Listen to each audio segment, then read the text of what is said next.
중국의 통일전쟁의 서막이 열린 것일까요? 지난 7월 1일 중국 공산당 창당 100주년 기념행사로 공개된 대대만 합동화력 시범이라는 주제의 이 영상은 중국이 대만을 공격하는 시나리오를 담은 애니메이션 영상입니다. 이 동영상은 크게 3단계로 나누어 공격에 쓰일 중국 무기들을 구체적으로 등장시키고 있어 중국의 중요한 기밀이 누설된 것이 아니냐는 우려가 이어질 만큼 중국 내에서도 상당한 화제를 불러일으키고 있습니다. 제1단계는 탄도미사일을 동원해 대만의 공항 조기경보 레이더, 대공미사일 기지, 군 지휘센터, 요격 시스템 등을 파괴시키는 것으로 시작됩니다.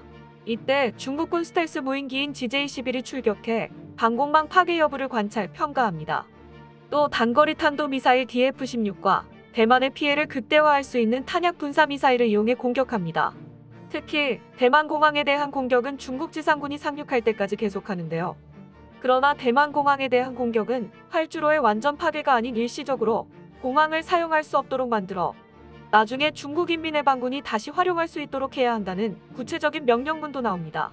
그리고 2단계는 YJ-91과 CJ-10 등 순항 미사일들이 육지와 함정, 그리고 잠수함에서 대거 발사되면서 대만군의 군사기지와 통신시설, 항구에 정박 중인 군함을 향해 대대적인 공격을 진행합니다. 이 과정에서 DF-16, DF-15, DF-10을 비롯한 중국군의 탄도미사일이 수십 개의 흰띠를 이루며 대만 해협을 가로지르고 일부는 타이베이의 유명한 고층 건물인 타이베이 101빌딩을 스쳐가는 장면도 나오는데요. 또 드론을 이용해 대만의 피해 상황을 점검할 수 있다고 이야기하고 있습니다.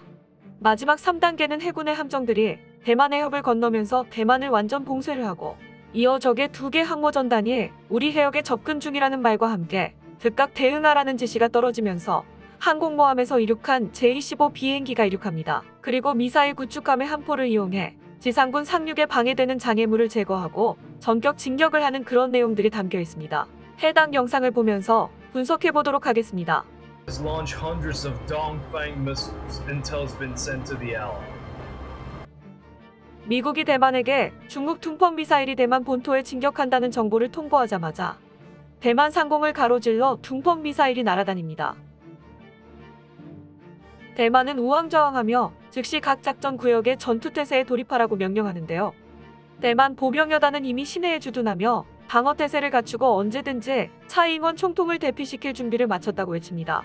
하지만 이미 대만 본토에 중국인민군이 침입한 듯 대만은 육군여단에게 주의를 외치며 아파치와 블랙호크를 이륙시키는데요. 대만군은 서로 정보 교환이 안 돼서 당황하는 모습이 영상에 나옵니다. 그 이유가 뒤에 나오는데요. 바로 중국은 J-15D를 이용해 대만연의 지역에 대해 전면적인 전자전통신 교란을 실시했기 때문입니다. DF-17이 대만 본토를 향해 발사됩니다. 대만군은 TG를 이용해 방어해보려고 시도하지만 엄청난 속도로 떨어지는 DF-17을 요격 실패합니다.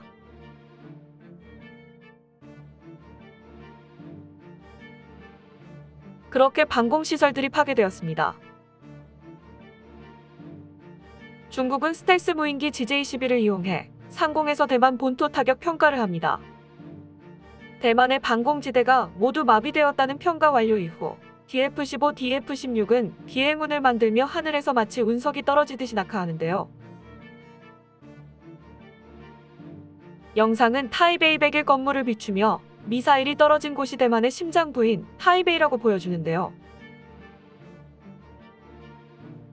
대만 병사들은 가장 안전한 곳이 타격받았다고 말하는데 중국의 의도는 대만의 안전지대라는 곳은 없다는 것을 시사하는 것입니다.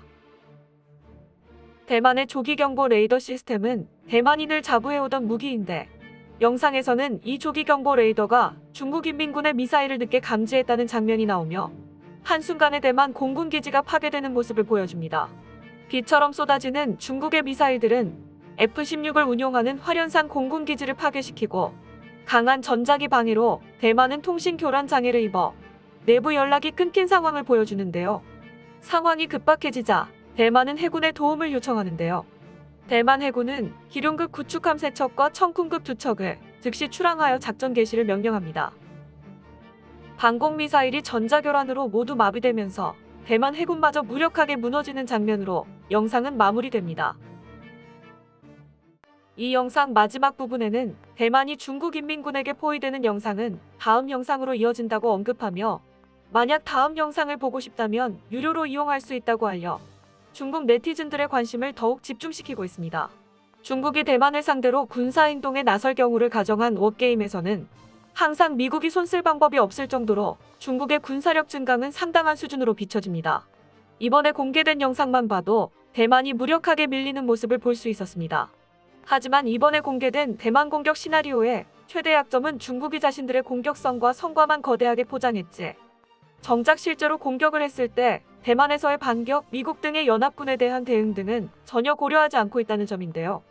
다시 말해 거의 일방적으로 중국이 공격하고 대만은 그대로 주저앉는다는 다소 황당한 시나리오라는 점에서 그야말로 중국의 애국주의를 고취시키기 위한 국뽕이 너무 심하다는 것입니다.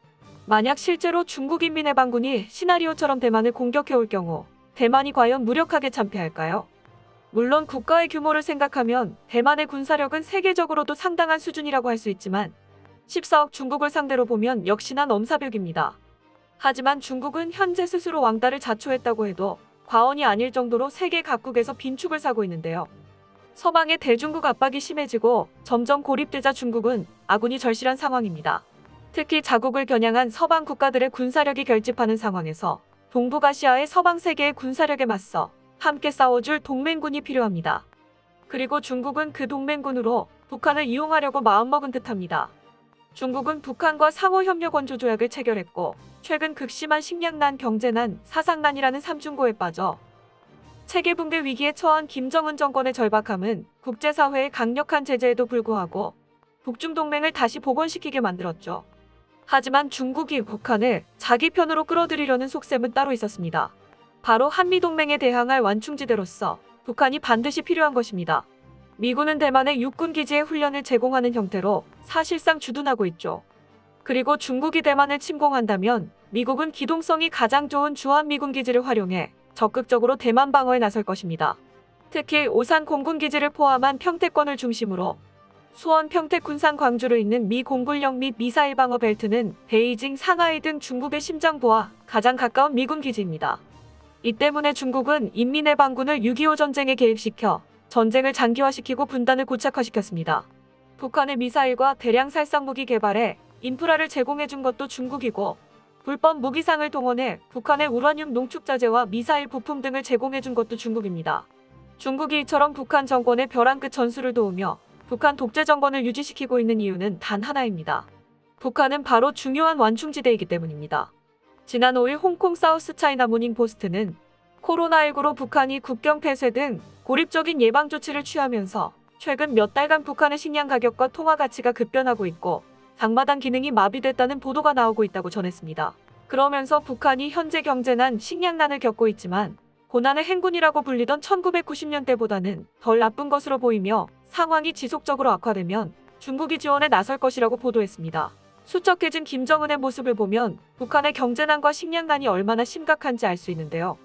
중국 입장에서는 미국과의 대결에서 완충지대인 북한 상황이 안정되어야 좋은데 북한 수령부터 헬쓱한 모습을 보이니 북한 통제에 대한 우려가 생긴 것입니다.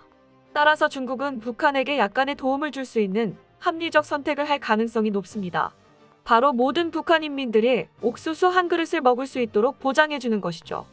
그래서일까요? 북한은 오는 11일 북한 중국 우호 조약 60년을 계기로 중국과의 밀착 행보를 더욱 강화하는 것에 주력할 것으로 보입니다. 5일 외교가에 따르면 북한은 최근 중국 공산당 창당 100주년 기념일과 미국 독립기념일에 김여정 북한 노동당 부부장과 리성권 외무상 등 주요 인사들의 미국을 향한 직접적인 담화나 군사적 움직임 없이 조용한 행보를 보냈습니다. 그동안 미국 독립기념일에 맞춰 군사적 도발 등 대미 메시지를 보냈던 모습과는 분명히 다른 행보인데요. 미중 갈등 격화 국면에서 미국과 대화를 서두르기보다 오히려 중국과 더 가까워지는 방식으로 협상력을 높이려는 의도마저 감지됩니다. 전문가들은 북한이 다음 달 예정된 한미연합훈련 전까지 한미의 움직임을 주시하며 관망세를 유지할 것으로 전망하고 있는데요.